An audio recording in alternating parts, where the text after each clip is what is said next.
Welcome to Your Future in Sales and Marketing, a podcast that helps you make great career decisions to get the most out of your career journey. We'll introduce you to the AXR network of established senior leaders and a hand-picked group of future aspiring leaders who have it all in front of them. You'll learn what it's like in the top job and how to get there. Your hosts from AXR's specialist sales and marketing recruitment team will also land bonus episodes for you on how to work with recruiters, write a resume, and smash an interview, as well as our very popular market updates.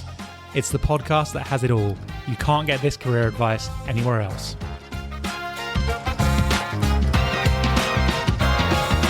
Welcome, everyone, to Your Future in Sales and Marketing. My name is Mike Dixon, Director of the AXR Sales and Marketing Practice. We're joined in the studio today by Brad Madigan, Vice President and Managing Director of Australia, New Zealand and South Pacific Islands for Brown-Forman. Brad, that's a long title, but welcome to the pod. How are you? Thank you very much, Mike. Very good to be here. Fantastic. It's great to have you. Really looking forward to today's pod, and we're going to get into our questions as always. And going to start with, our usual icebreaker, Brad, which is your favorite brand. And you can't pick one you've worked on. You've worked on some fantastic brands through your career, but what would you go for? Mike, this was really hard. I think we interact with so many brands every day, but to kind of go one we love. So Frank Green is the one I've kind of called out.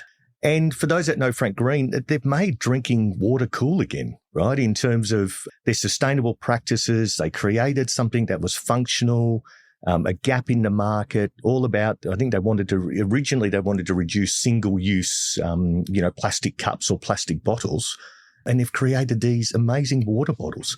And I had 3 kids, and I remember the first time we wanted to go out to buy one, I had price shock, right? I'm like, no worries, I'll go out and buy a bottle, $70 for a water bottle, right? And so I'm kind of like, how do you reposition a market that didn't exist, reset a price bracket of $70, and consumers flocked to it? It was the must-have things. So yeah, lots of respect.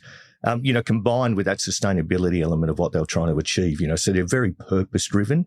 Yeah, but $70 a bottle, right? You only need one.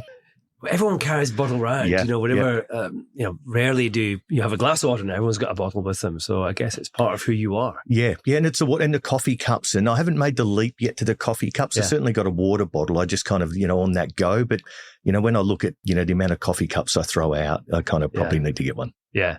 Frank Green. All right. Yep. Fantastic.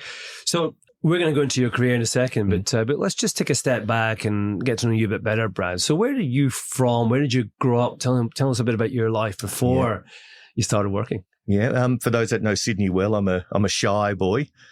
So the southern suburbs of Sydney. I grew up in a new estate in a suburb called Bangor, which is kind of not that well known. It's kind of between Sutherland and Bankstown but it was this new estate. As a kid growing up there, it was amazing. It was this new estate carved out into these kind of hilltop kind of estates and whatever else. So as a young kid, I'm playing in the bush, I'm jumping down in the river. So it's a really great place to kind of grow up.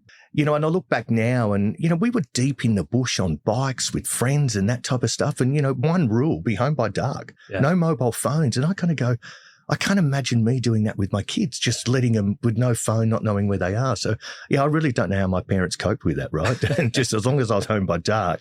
And I've often said, what would you have done if I didn't come home, right? They wouldn't have known where I was. So that was quite funny. I'm a public school kid. I was, I think, lucky that they were new estates. So the primary school I went to at Bengal Primary was brand new. And then I was lucky enough to go to a new high school, Menai High.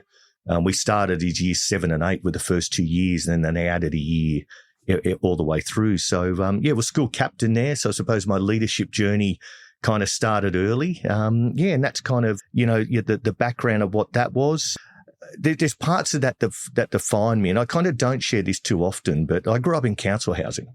So here I am in this new shiny suburb with these amazing new houses, and I'm in these not so nice kind of, council, which was a small cluster of 10, but they couldn't have stood out anymore in this brand new estate. And I think that taught me a lot of things early when I reflect on it about don't ever forget where you've come from. And, that's really important to me. And if you want something better, be better. I think that taught me a lot about, we ended up in there when we were 8. My mum was ill. There was no stuff like medical insurance at the time. So the house got sold and that's where we were. So, I look back on that. It's part of my story. It's, I'm actually proud of it. Yeah, because there's parts of that resonate with me as a leader, as in, probably not hierarchical at all. And I think a lot of that is because of that upbringing. Yeah. I think that's wonderful, Brad. Every society is, to some extent, hierarchical, and judgment is often made on where somebody's from or where they've gone to school and so forth. And I'm very much a socially progressive egalitarian person as well. And so I love to hear about, stories that you can come from anywhere and as you say, better yourself. And if you've got energy and you've got drive and you've got ambition, then you just need society to help you unlock that. Yeah. But well done. And you went to uni? I did, mate. Yes. I did sports science at uni, but that's not what I wanted to do. I think you and I have spoken before. I was a kid that wanted to be an Air Force pilot. Yeah. Right. And I bled flying, right? I was work experience at United Airlines. I was in Air Cadets. So at 15, I'm throwing myself out of aeroplanes. I'm in the back of Hercules. I wanted to be, I wanted to be an Air Force pilot. And I had kind of this moment. I was going to be in ADFA, the Australian Defence Force Academy. And I was going through the stages, and then at 17, the kid that had this dream was then told, no, your dream wasn't going to be possible. And, that taught me a bit around, I didn't have a plan B, right? I didn't know what else I was going to do. And, I look back and I go, did I kind of push hard enough to find other ways to join the Air Force? But honestly, I look back and I think I was just in that much shock. Probably the dark clouds came in and I kind of like, what am I going to do? I had no idea. And I was lucky I had this. I remember this time I was with the assistant principal at Menai High, just a champion leader, a champion person. He sat me down in his office. He could tell, school captain, and I've, knocked for 6 over this decision. And he just took me through this process. Brad, write down the things you love. And it was very clear that I love sport. I was coaching basketball at the time. I was playing basketball. And yeah, that led me into sports science. Great. And, could have been a career for you. It didn't end up being a career because you went into FMCG, but that was more of a kind of, let's do this whilst I think about if I can make a career out of sport down the line. So take me through that experience. Yeah, so there was major in sports coaching and exercise physiology, right, which were really interesting and, certainly helped basketball coaching, all that type of stuff, representative basketball coaching for a number of years. But we had this business idea, right? So I was managing a gym. We were personal training, me and this business partner, Pete. And we had this idea around setting up what would have been at the time one of Australia's first personal training studios. Because personal training was in the gym. There was no privacy. People felt uncomfortable, all that type of stuff. But we had no business experience. We had no idea where to start. So we had this great idea. Let's go and get some 12 months of experience. We work on the business plan in the background. So I got a job with Unilever, their ice cream division, selling ice cream. And my business partner, Pete, got a job in the cruise industry. Fast forward 30 years and I'm still in FMCG and Pete's still in the cruise industry. And we'll often catch up now and kind of laugh about it.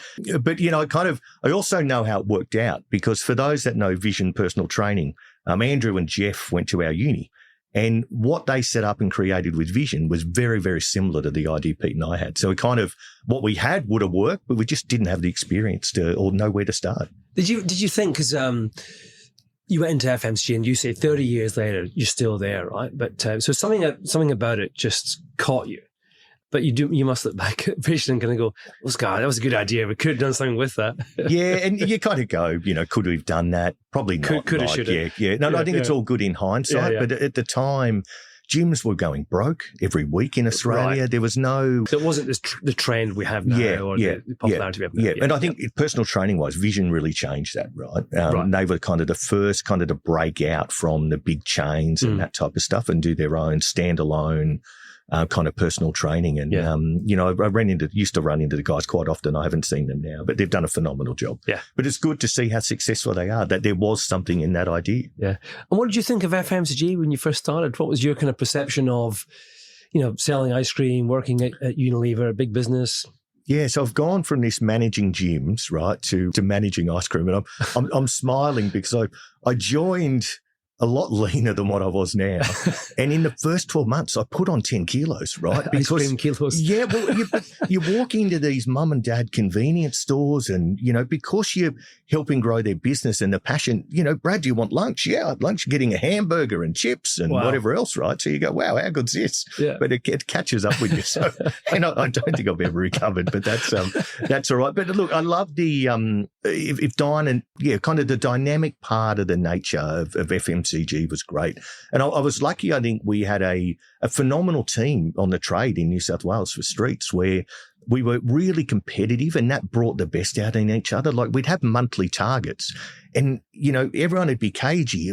Say we had an objective of 30, I've only got 4 today, that type of stuff. And the end of the month, I've still got half to do. We'd come to submit the results and everyone's well over, right? So it was this competitive stuff. And that, I love that, right? And I think at the time, I had some phenomenal leaders, number of roles kind of within ice cream that, I thoroughly enjoyed. Great. Your next move was to Diageo, I guess your first career move. Why did you choose Diageo? I think like a lot of moves when you're young, Mike, I had a boss that went to Diageo. So one of my roles, and still one of my favourite roles ever was I got promoted to Olympic venue manager at Streets. So Streets had the sponsorship for the Sydney Olympics 2000, right? And my boss at the time, to do that Olympic program, we worked so close together for kind of 2 years in the setup and the Olympic events itself.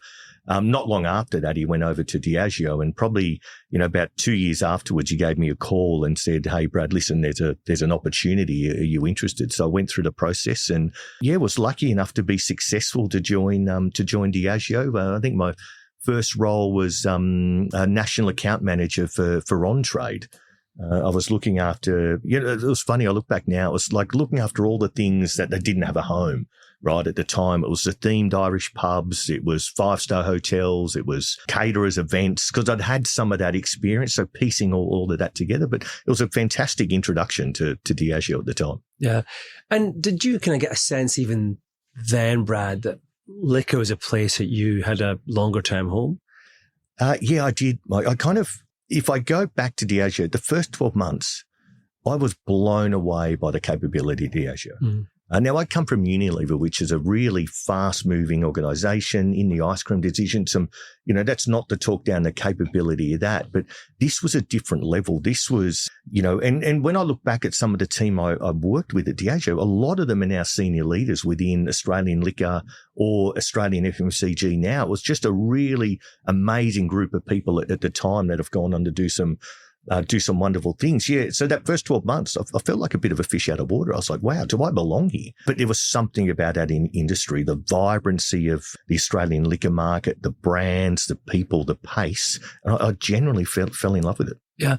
And like any industry is always change and there's always things happening. Because did you then go to Indies, and Indies was kind of nationalizing and that was kind of quite exciting at the time, a big change in the sector as well. Yeah, it was, Mike. I feel like a bit of a dinosaur saying this, but I moved into managing ALM, and at the time, IBA, which was just forming as the national group, right? So this is, what am I going back, 20-odd years ago now when IBA, I think they've just celebrated their 20th anniversary or about to, right? So I was there at the start when kind of that was forming, and that's a national group in a business that structurally and investment-wise was set up for states.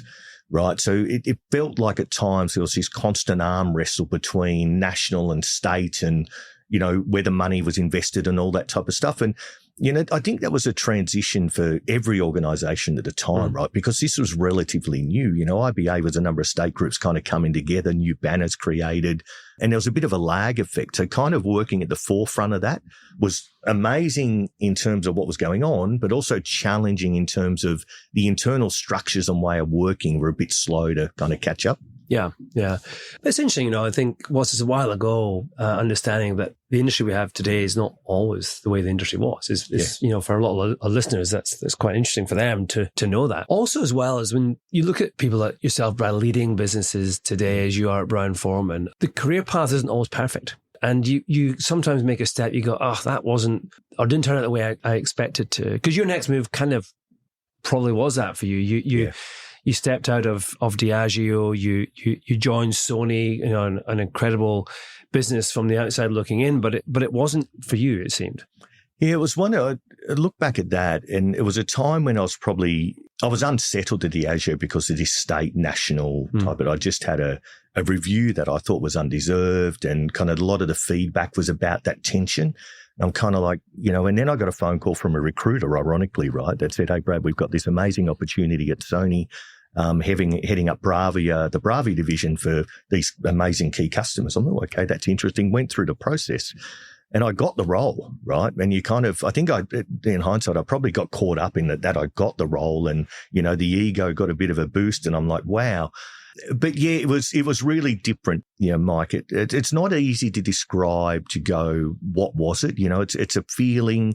How did I know after a short amount of time? There was great people, fantastic role, but it just didn't feel right at the start. And I think a couple of examples of that, where your values aren't aligned. Probably SONY at the time was really secretive about what they would share with customers, to the point where programs would be shared a week out. So your ability as someone to influence, to get the best out of that as the account manager, was really limited. So it's a short runway of opportunity. Then that's kind of not how I operated. And the culture was different to what I expected or anticipated. Even I thought I did all the right diligence in what was the culture. I'm not saying it was bad. It just wasn't for me. Because I'd come from this really dynamic, fast-paced organization to electronics, which was really different. And that was different for me at the time. And, it came down to what could I change or what couldn't I change? So I raised, I remember having a meeting at the 8-week mark and said, look, these are how I'm feeling. These are the challenges. And, to the credit of the leadership at the time, tried to find a way through it. But the 11-week mark, I kind of made a call and said, this is not for me, and resigned before my probation finished. Yeah. And I think there's a really good lesson in that, though. Firstly, if values aren't aligned, it's very difficult to change that. And the values that you think and the values you get are sometimes different, when you get inside an organization. Yeah. But life's too short to kind of be miserable. Yeah. Yeah. It really is. And I think if things aren't great and it's as fundamental as values, then don't feel you have to stay for 2 years just for your resume. Yeah. There's a big world out there where there'll be businesses on journeys that will suit. And that was certainly the case for you next, because you then joined Campari, which was a 14 plus year journey. So you got that bit right for sure in terms of making that decision to step away from SONY and move into Campari. I'm interested, was Campari a business you would have moved to from Diageo, or do you think the SONY experience actually kind of helped in a way? $1 million question, Mike. I've thought about this lots, and probably no. Right. And I think sometimes things are just meant to be, right? Because I love my time at Campari, right? I was there for nearly 15 years. But, I'm not sure that if that phone call had come when I was at Diageo, would I have gone to this, very Italian organization at the time? It was, Gruppo Campari when it launched. Aperol people thought was a motor oil. We used to sponsor the MotoGP down in Melbourne, and it had Repsol. Right. And people thought, if you're selling oil, right? No, Aperol, right? That's but an example how far that brand's come. But that's, I don't think I would have left, Mike. Yeah.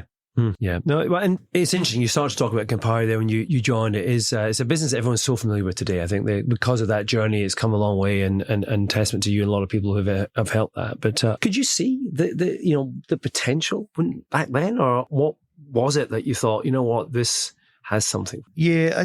The reason kind of Campari Australia was created, Campari bought Wild Turkey off Pernod in 2009, and that gave immediate scale, right? And, Wild Turkey's a great brand. Pernod were doing, a fantastic job with it at the time.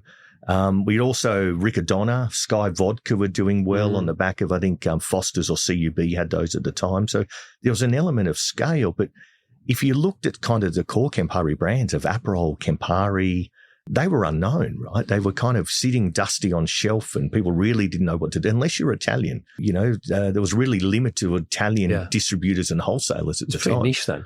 Very niche, Mike. Yeah, and, you fast forward now, right, to what it is. But I'm sure Campari senior management in, Milan and whatever, knew what that potential could be. Yeah. But yeah, for that first couple of years, it was really about, Wild Turkey, Riccadonna, Sky, getting those right, as well as what else is interesting. Yeah. Fantastic. So your rise in Campari, Brad, was pretty impressive, from 2010 that you joined, but by the beginning of 2014, you were the sales director. So that's rapid by anyone's standards. Take us through how that happened. Yeah, I had some amazing bosses and leaders, right? And I think, immensely supported, and team as well, right? I think one thing I'd say about it's great fun. It was great fun working for a startup. We had a team that was highly energized and new, and the culture that was created for Campari Australia, you can't open a can and culture comes out. And that was really led and influenced by some amazing senior leaders at Campari that kind of had a vision for what they wanted the local team to be. And, you really bought into that, right? And that created an environment where I think a lot of people were able to be their best. So, that first 4 years, I did the independence role, I think, for 18 months. And then because the scale that we started to deliver, first kind of 12 months, we blew expectations out of the water on the back of Wild Turkey. And that opened up more opportunity. So the sales director role was added into the structure. Someone moved into that. And I was lucky enough to be successful to go to state manager as WA, SANT, I think it was. And then, fast forward another 2 years on that, commercial director role became available. One of the senior leaders took another opportunity outside of the business, and that enabled kind of the level up, and, went through that process internally. And yeah, I think it was November 2013, I was offered that role. Yeah, fantastic. And it's interesting, the business journey, you identify a business, you join it, there's an element of risk there because you don't know what it can be. But sometimes you just got to back yourself, and you unlock the potential with the business, and the business, it happens together sometimes. So I think it's a really interesting story. Now, you also held the joint MD role for Australia before you moved to the UK to be managing director there. The step between functional leadership and enterprise business-wide leadership is one we've talked before in the pod. It's one that always fascinates people. It's a big difference, and we're always looking at that kind of difference in thinking and the move between the two. But how did you find the step from running a function to running a business? Yeah, I'll probably answer that in two parts. Like, first up, it was really difficult in the circumstances to why that happened. So the MD at the time at Campari was a gentleman called Shane O'Hart, and he passed away after a relatively short battle with cancer. And Shane was immensely well respected in the industry and internally at Campari. So, that created a gap at the time that was through not the best circumstances, right? And the team were hurting, right? But all of a sudden we had this kind of leadership void, and, the marketing director and I at the time really had to kind of step up to what that was. And, you kind of go, I'd only been a commercial director for not a long period of time, and all of a sudden we're filling this void as a managing director role. I think in the initial stages, a real case of trying to do what we thought was right, with the support of the executive team, but, they all had, other functional stuff to deliver. And, I think we also tried to carry the kind of the torch of what the vision Shane had set, and try and make sure we lived to that and kind of executed that. There was a close connection there, and that was certainly, important for the team. We did that. It was challenging. It was hard, right? You're going from leading a function new to now leading a business with internal, external eyes, because we had great momentum at the time. Yeah.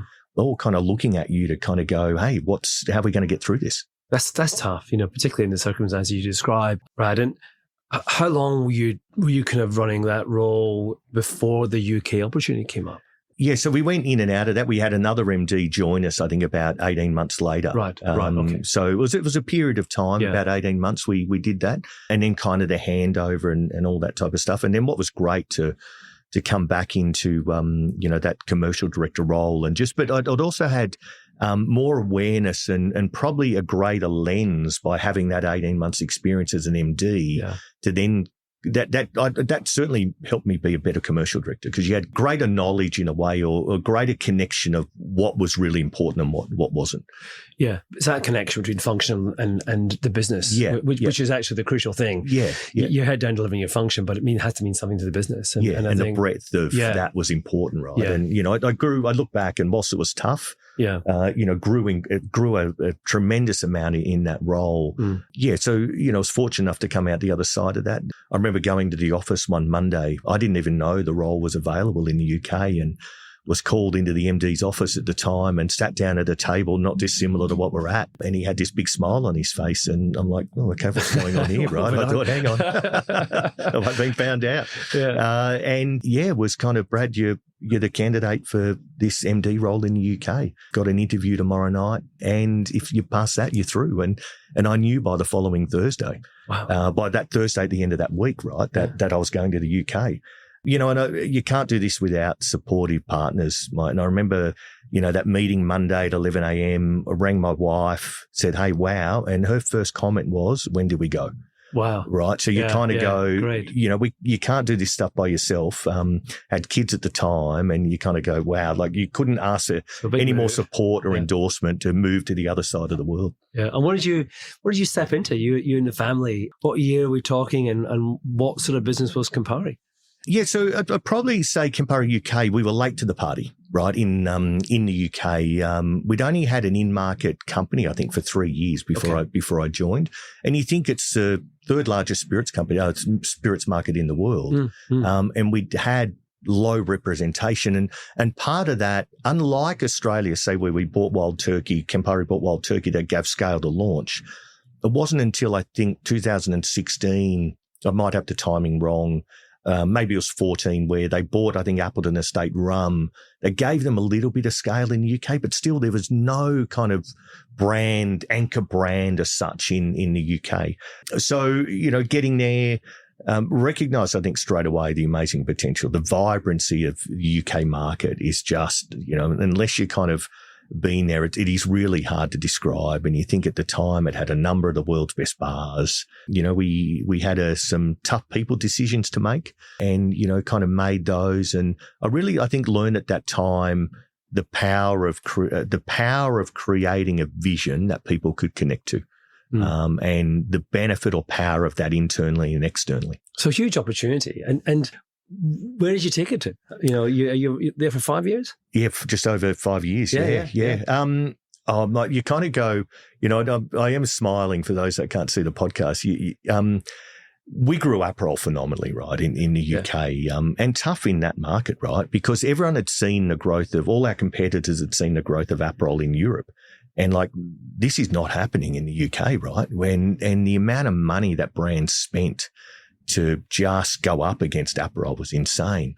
But fast forward to the end of that, and I'm sure this is public knowledge because investors talk about this, but we heard a rumor that Diageo had put Pimm's up for sale, right? Which is this quintessentially British brand that had gone head to head with Aperol, and they kind of put the white flag up. So you're kind of like, wow, we've done a good job here, right? The team had done an amazing job. So that was, that's the end of the story. But the journey to that, I would say one of the best teams I've worked with, the passion, the commitment, and the journey we went on over that period was just phenomenal. Yeah, fantastic job. I go back to the UK every year, Brad, and I remember during that period, even I was very aware of the growth of Aperol. It's like, this guy's seeing it here as well, and it was rocketing in the UK. But great job. I mean, fantastic journey. And it brings us kind of up to speed, because you're now back in Australia. You're the MD of Brown-Forman, as you said, for Australia, New Zealand, the Pacific Islands. It's an iconic business, one that a lot of people will be familiar with. But for those who aren't, just give me an overview of Brown-Forman to begin with. Yeah, one snapshot for those that aren't familiar. It's one of the biggest spirits companies in the world. It's over 155 years of history. Starting with George Garvin Brown. Brands people would probably know, the Jack Daniel's family of brands, Woodford Reserve, Herradura Tequila, covers, the company covers, all the key categories: tequila, gin, single malt, rum, RTD, over 40 products, about 5,000 people worldwide, and a great family feel. It's still a family controlled controlled business, and you can really feel that. Great. So what attracted you? I mean, amazing brands there, but what was it about Brown-Forman you thought, that's running Australia, New Zealand, Pacific Islands, that's a job I could do? Yeah, so I had 8 years of competing with Brown-Forman, right? True, with Wild Turkey, in that bourbon. And, it had a long admiration for Jack Daniels in particular and the Brown-Forman team. They were just the benchmark constantly for consumer engagement, brand activation, customer relationship, right? They were constantly setting the benchmark. And every time you thought you were getting there, they would just go another level. So I'd long admired that. And, what I love is, now leading, this amazing team is what you saw from the outside, it's even better on the inside, right? And that's, that's for me is just validation, right? It's kind of, you don't get to be like that without being good at what you do. Yeah, great. So I know how long into the role now, Brad? I think just over 6 months. 6 months. Yeah. So are you do you have your vision set in terms of what you want for the business? Yeah, it's still early. I'm still, joining the dots and, very lucky to, inherit a really strong foundation, right? Yeah. And whether that people, we have some amazing people that work with us, the strategy, the customer relationships, the credibility that we have. So that's a really good base to kind of inherit. And, kind of for me about, what is that future? What's that look like? And there's a part of, as you do your induction and you learn stuff, right? One of the founding promises of Brown-Forman, which was written on some of the original bottles of Old Forester, was nothing better in the market. Yeah. Right. And that really resonates with me. And we're kind of, galvanizing the team around that. And, I kind of wrap that up around the story of continuous improvement and the journey of better never stops. So, nothing better in the market. Let's be that in how we show up, how we front up. And I think in a lot of areas we're doing that. But what are those kind of key things we need to keep doing, to stay true to kind of that founding promise? Yeah, right. So there's kind of, it's how do you keep moving forward, making those gains. Yeah. And, we're the number one, or Jack Daniels is the number one spirit trademark in Australia. So, we don't take that lightly, right? Yeah. That's been a lot of hard work to get there. And I was only actually with the master distiller of Jack Daniels a couple of weeks ago in Japan. And I learned a story. I didn't know this, right? But Jack Daniels was really only started to be exported from the 1980s. Because the distiller at the time, Frank Sinatra, used the nectar of the gods comment that he used to make all the time drove this massive growth in the US of Jack Daniels, right? Yeah. So there was nothing to export. Yeah. So when you kind of go, a brand like Jack Daniels that only exported roughly from 1980 to what we see today, right? That's been an amazing journey, right? And that kind of shows you the strength of the brand and the consumer love. The consumer love honestly blows me away. It is adored. Yeah. So you're Brown-Forman is a global business, as was one Campari, one with an Italian headquarters, one steeped in American history and culture. How connected is Brown-Forman to the global business? Do you kind of, and I guess there's some subtext to that in terms of, because every business does it differently in terms of how much autonomy you have. There's global regional structures, but take us through the Brown-Forman approach.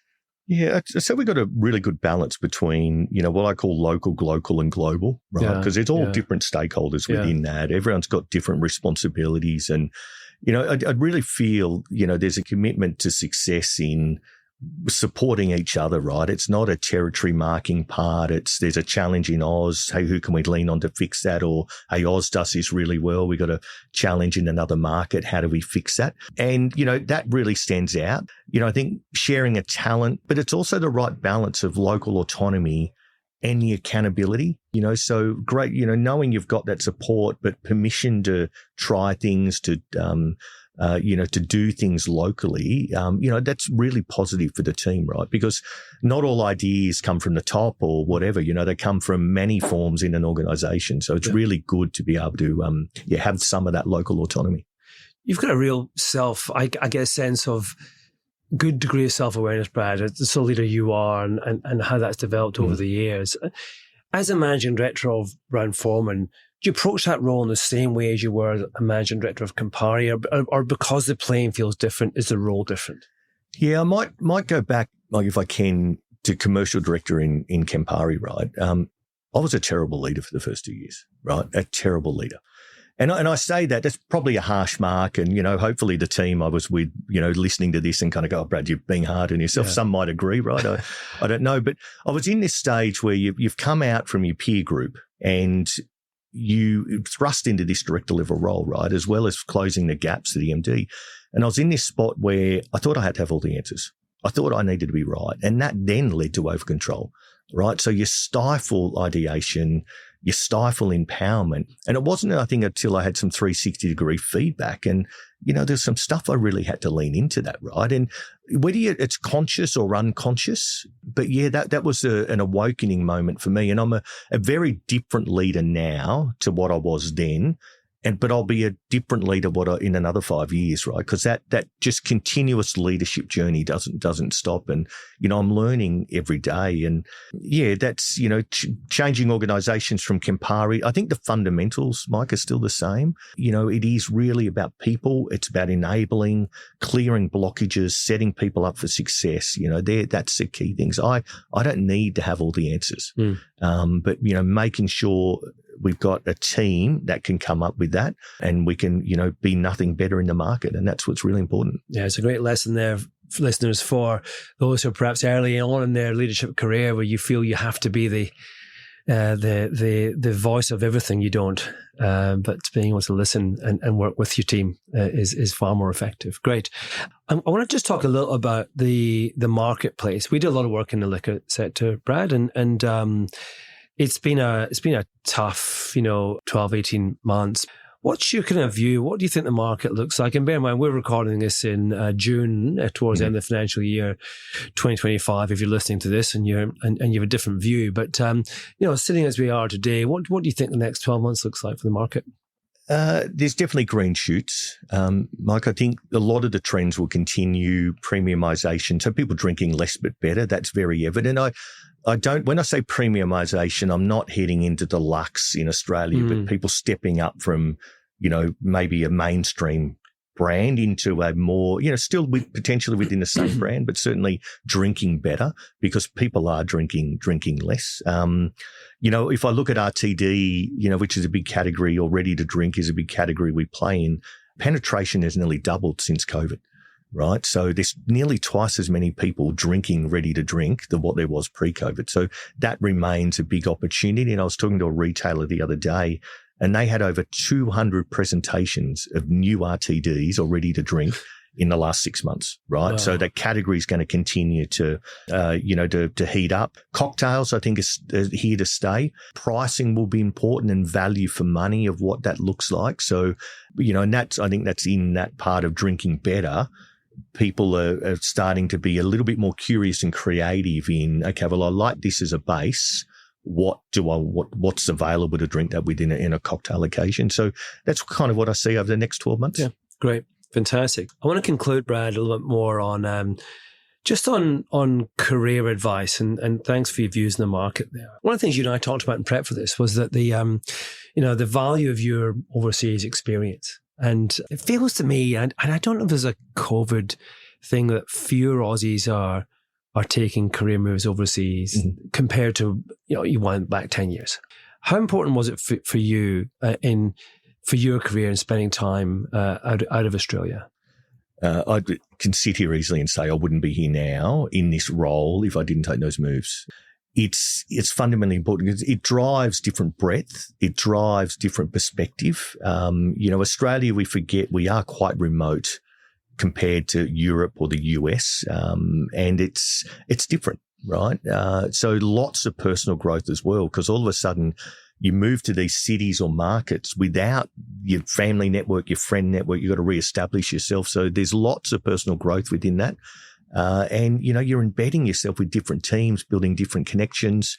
I easily sit here and say if I didn't take those opportunities, I wouldn't be here now in this role. It's certainly, I feel, has accelerated my career. Yeah. So I think if you're sitting in a global business, guys, and in your development conversations, just say you're mobile and see what comes up. Yeah. Have the conversation. Yeah. And the only thing I'd say with that, if you tick the box on your potential forms, and now, we all have personal development plans, it's okay to say, if, hey, we've got this opportunity, just don't lead leaders or companies up the garden path and then pull out at the last minute, right? So it's okay to ticket, explore opportunities, but say no early if it's a no. Yeah. Because, I think what I've learnt is a lot of these moves are orchestrated 12, 18 months, 24 months ahead of when the actual move, in particularly, at more senior levels. So, just be open, transparent, but don't pull out at the last minute. That's probably more career damaging than what it is building. There's some very practical advice, I think, based on experience there. And then, again, looking broadly at career, are there any other important experiences or roles that you would recommend for those in earlier mid-stage career with ambitions of senior leadership? You would say, make sure you do this. I think get breadth. There's lots of channels, there's lots of customers. How do you explore that? And sometimes a sideways move might be important. I'm a big believer that a title doesn't make a person, nor does it make leadership. So within your current role, or, don't be bound by your title. So what are the things you can put your hand up for? Can you join project teams? Can you get experience to other things? What are those things outside of, because we often feel like we're not progressing because we haven't moved in 2 years or got the same title. But, there's lots of breadth and scope within the roles that we have. How do we look outside what I'm bound by title for other opportunities? And that sets you up better for the next step anyway. Yeah, I think that's a really interesting point, because that's incumbent on you. You've got to be the one sticking your hand up and pushing the boundaries. You can create your role and push your role. If you wait for it to happen to you, it might be a long time coming. Yeah. And others will push ahead. The amount of development conversations I've had with people where we write development plans, and in 12 months' time, you ask what you've done, and they go, nothing. And they're looking at you that it's hey, this is not my fault, right? You hold the pen on your development. Career. It's your career, right? You've got to manage it. And that's that, I think proactive people would make time with 3 months, check in, would maintain progress. And, those people have progressed their career. And then you get, the business has done nothing to develop me, right? And then you ask questions, well, what have you done to develop yourself? And it's silence, right? So it goes both ways. Yeah. Businesses and people are in it together around that development journey, but ultimately you own it. Yeah, I think that's great advice. Rewind and listen to that piece, guys. That's very important. Now, finally, Brad, I know that you're new to Brown-Forman and into this role, but I'm always interested in people who are in senior roles about their own career thoughts, about how they see into the future for what they do next. What kind of longer term career goals can you share? Yeah, Mike, for me at the moment, it is really focusing on this, right? Next 3 to 5 years is doing well in this role, understanding what's next. I think I've been fortunate in my career where the next role in a way is kind of always taken care of itself because I've done a good role in the one that I've had. So I'm not kind of sitting here going, I want the next step. It is breadth. I will say one thing, certainly looking to, expand my horizons on some boards, different perspectives, that type of stuff, over time. So stepping out of my leadership comfort zone, sharing some of my experience. I've been lucky to have some amazing leaders that I've worked with in my time. And, there's an element of how do I give back? Because I got that when I was young in my career. And, there's an element of some board stuff and some volunteering that kind of I'm looking at the moment. Great. Brian, that's been awesome. Thank you very much for sharing your journey. I think there's a lot of inspiring insights around just how you've kind of learn from mistakes and back yourself and push yourself out your comfort zone as well. For the kind of 4,000 people who listen to every minute of this, they'll take a lot from it. So I appreciate you giving something back and supporting us in the podcast. So thank you. Listeners, if you're not connected to XR and this is the first time listening for you, then reach out to me or any of the team here and we'll help you understand how to unlock your potential and the way that Brad has for his career. From me, Matt Dixon of XR Recruitment and Search, thank you for listening. We'll be back soon with more episodes and insights to help your future in sales and marketing. We hope you enjoyed today's podcast from AXR Recruitment and Search. We're passionate about helping you get the most out of your sales and marketing career. Keep listening as we bring you more career insights and advice from Australia's inspiring sales and marketing leaders. See you next time on Your Future in Sales and Marketing.